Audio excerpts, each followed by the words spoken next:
द्रवावहै तेजस्विनावधीतमस्तु मा विद्विषावहै। ओम शांति शांति शांति। ओम व्यासाय विष्णुरूपाय व्यासरूपाय विष्णवे नमो वै ब्रह्मनिधये वासिष्ठाय नमो नमः। By God's grace, we are into the study of the great guidance from the Viduraji, Vidura Neethi, from Prajagara Parva, Udyoga Parva of Srimad Mahabharata Itihasam.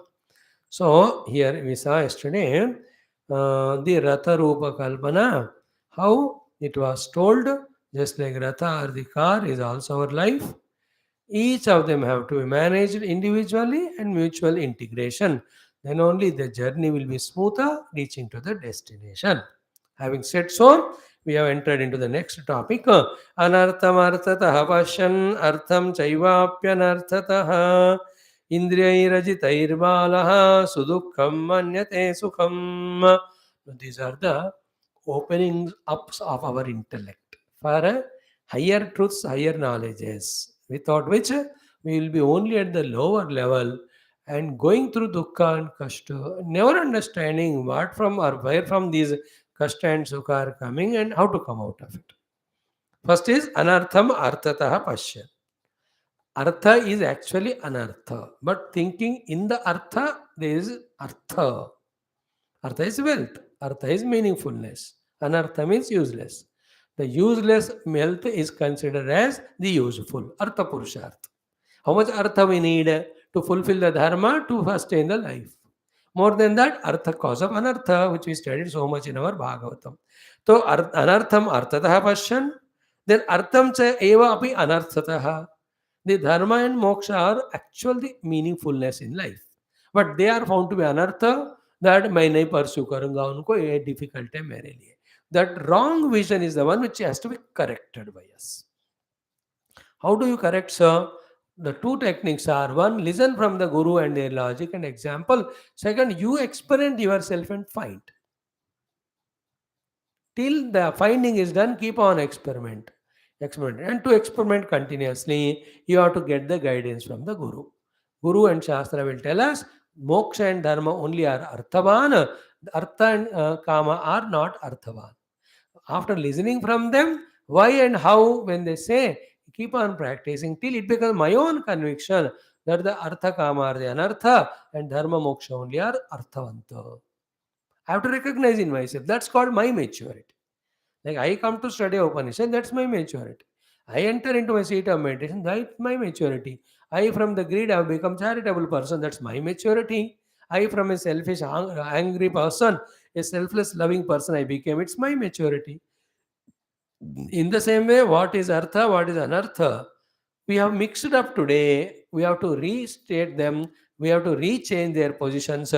Artha is real anartha and moksha is a real artha. So too, the kama is anartha, dharma is an artha. We have to come to that. If that is not so, what will happen? Indriyahi ajitaihi balaha. Ajitai indriyahi. And with lot of artha taken as artha, though it is anartha, and secondary, he has got indriyas which are never conquered by him.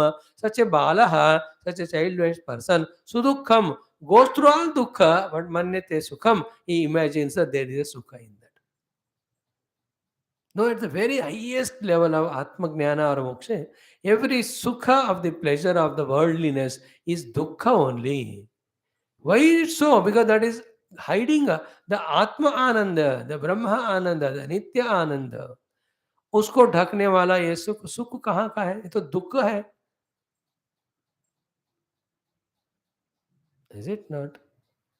A prince who deserves to eat in a golden plate is eating in a broken plastic plate. So he's eating food and for that he has got a plate. But still having looked at him, you feel bad only. अरे क्यों दुखी हो रहे हो? तो plate में खा रहा है ना. अरे कौन से प्लेट में खा रहे हो? फटा हुआ प्लास्टिक में. But what he deserves? A golden plate, golden spoon. So a golden plate, golden spoon deserving fellow. If he is eating in a broken plate with plastic spoon, do you appreciate him or you feel bad? You feel bad only. But that fellow says कि मैं तो खा रहा हूँ ना plate में. उस बेवकूफ को समझाना पड़ता है, you are a prince, you deserve to eat in the golden plate. In the same way, you and I are the princess to have the anand of the Atma Vastu. Instead of that, we are running Vishaya and Vihaya Vastus for the sense, through the sense organs, and we like that beggar king prince. We think that only Sukha. That is called a Balaha. सुदुखम मान्यते सुखम,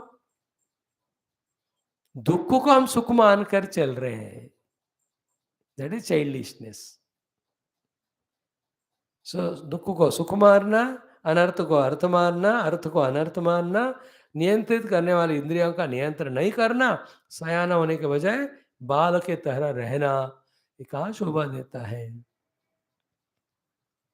Therefore, what is maturity? We should know which is arthavanta, which is fruitful, meaningful, useful, beautiful, and which is anartha yukta. After that, should we use the senses to reach the arthavan mokshadi purushartha, or misuse them for following the anartha which we took as the artha? And the final one thing is what? Going through sukha and thinking the dukkha. This is a very subtle thing is sudukkam sukham manyate means what? It's only a question of little time that whatever the sukha we are getting through the pleasures of the world, that going to convert or transform into become a dukkha. वो अभी आपको वहां तक पहुंचने हैं लेकिन दुख, like you are jumped from 100th floor, कितना मजा आता है हवा में, but this is temporary one for 10 or 20 seconds. You know the result of it when you hit the earth, धड़ाक से. You will see yesterday you saw Hanumanji falling from the Surya Loka up to the Pahad. Is that joy of flying in the sky when you jump from 20th floor is so temporary, leading to the next certain definite thing of breaking hands and legs called a dukkha. Please listen to this example. In the same way, our floating, bloating through the sense organs for pleasure in the objects of the world is like jumping from 20th floor. It is temporary. It is certainly is going to give the wreckage and breakage of every aspect of personality. You understand? That vision is called maturity. That's what the great Nachiketas have. They did never say that let us indulge, बाद में देखेंगे क्या होगा. They said पहले ही देखेंगे क्या होगा. तो देखा तो पता चला कि ये होगा. वो कहते ये हमको नहीं चाहिए होना, इसलिए we don't want it. What you found when the indulgence in the senses are done? Sarvendriyanam jarayanti tejaha shobhava martyasya yadantakaitata sarvendriyanam jarayanti tejaha api sarvam jivitam alpameva तवैव बाहास्तव नृत्य गीते न वित्तेन तर्पणीयो मनुष्यः लप्स्यामहे वित्तमद्राक्ष्म चेत्वा जीविष्यामो यावदीशस्यसिस्त्वं परस्मे वर्णीयस्य एवः. No, when he studied all that, he understood the consequence of involving in whatever the objects Yamaraj is giving. All of them are undesired by him. Therefore, he said no to them. पहले ही सोचा. Same thing is here said. Sudukham sukham manyate. Like you are having one room staying in a paying guest kaho ya kahin outstation mein. One other person wanted to join. You don't allow him immediately. You remember pros and cons as you think. वो आएगा तो bathroom share होगा, kitchen share होगा, room का freedom चला जाएगा. He may have bad habits, etc. So many you think. Then you say, I don't want that fellow. Another person offered, I want to say, you analyze him. Hare, he is more studious than me, more hardworking than me, more intelligent than me, very helpful in nature, and minimum he consumes the things and never unnecessarily talks to anybody or troubles anyone. Such person's company I am wanting it. Oh, please welcome. Don't you say that? In the same way, the indulgence in the senses, first of all, wastes our time. Second thing, exhausts all our energies. Third one, makes us slaves to those objects. Later on, it becomes addiction. We say, I can't live without that. Fourth one, it is never allowing us to pursue the higher spiritual path. Fifth one, therefore, my whole life would be a waste thing only.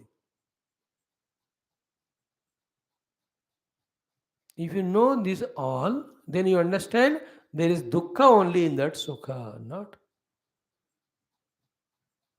Is it not? Otherwise, the दुख को सुख मानने वाला बच्चा है, बाल है. Think more about it. It's only an idea, as a guidance, a hint is given. The sukha is there in sleep. But you slept, you did not study, you didn't write exam well, you failed, then it gave to dukkha to you. Therefore, today's sukha of nidra is tomorrow's dukkha. Because I will not perform, I won't make the opportunity, I don't teach anything else. I don't achieve anything. Is it not? Then he says, Dharmartho yaf parityajya syadindriyavasanugaha Sri Pranadana dharebhyaha Kshipram napasa parihiyate is such an important, simple shloka. Dharmartho parityajya. Dharma and artham is moksha. Parityajya, having given up these two, syad indriyavasanugaha. The one becomes slave to indriyas for artha and kama. To him, from him, that person, from that person, Srihi, all the wealth, prana, all the vitalities, dhana, all the external sthula wealth, darebhyaha, even the wife, family, children, kshipram saparihiyate, all of them leave this fellow, they go away.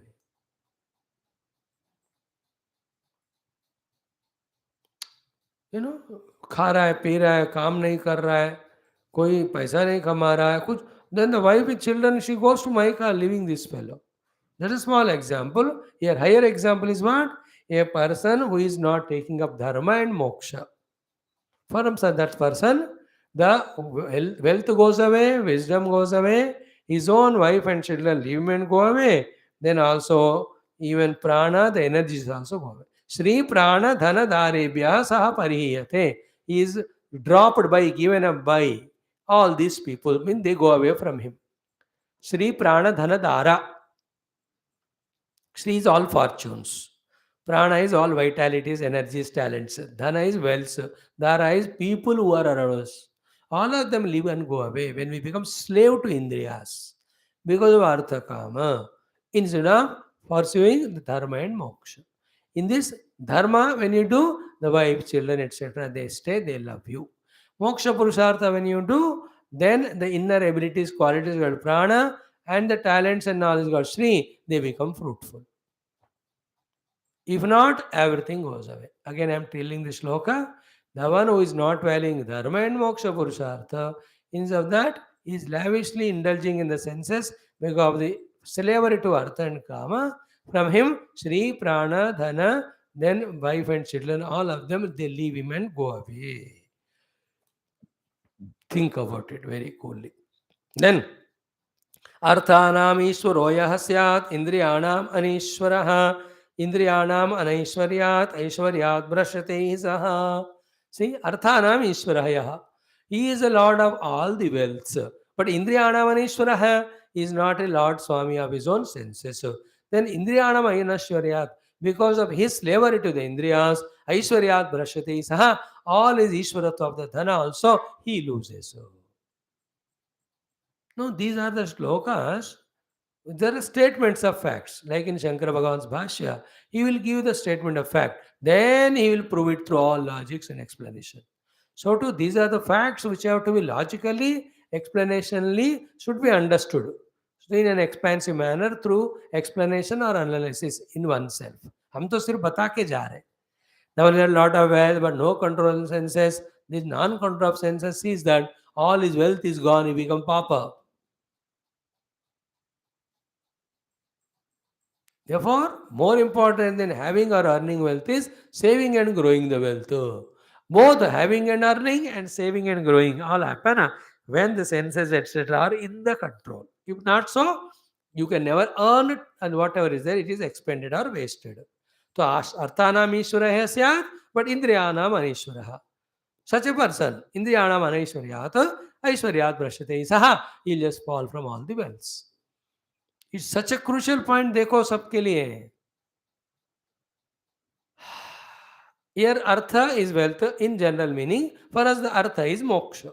I am interested in moksha, and for that I am going to guru and studying all shastra. So you have got the artha Ishvara. But on the other side, you are not Ishvara of the sense organs. You are a slave to them, sense object. Therefore, what will happen? This slavery to sense organ makes all our spiritual knowledge, convictions, every one of them zero. That's what in Gita, Indriyanam vicharatam yan manahan vidiyate tadasya arti pragnam vayuhuna avamivam basaha. ambasi or ambasaha. So in this way, then atmanatmanam anvichet mano buddhi indriyaryataihi atma hi atma hi eva atmano bandho atma eva ripuho atmanah. आत्मना आत्मानम अनु इच्छेत मनो बुद्धि इंद्रियैः यतैः आत्मा ही एव आत्मना बंधुः आत्मा ही एव आत्मना रिपुः. It's exactly a shloka like that in Gita 6th chapter.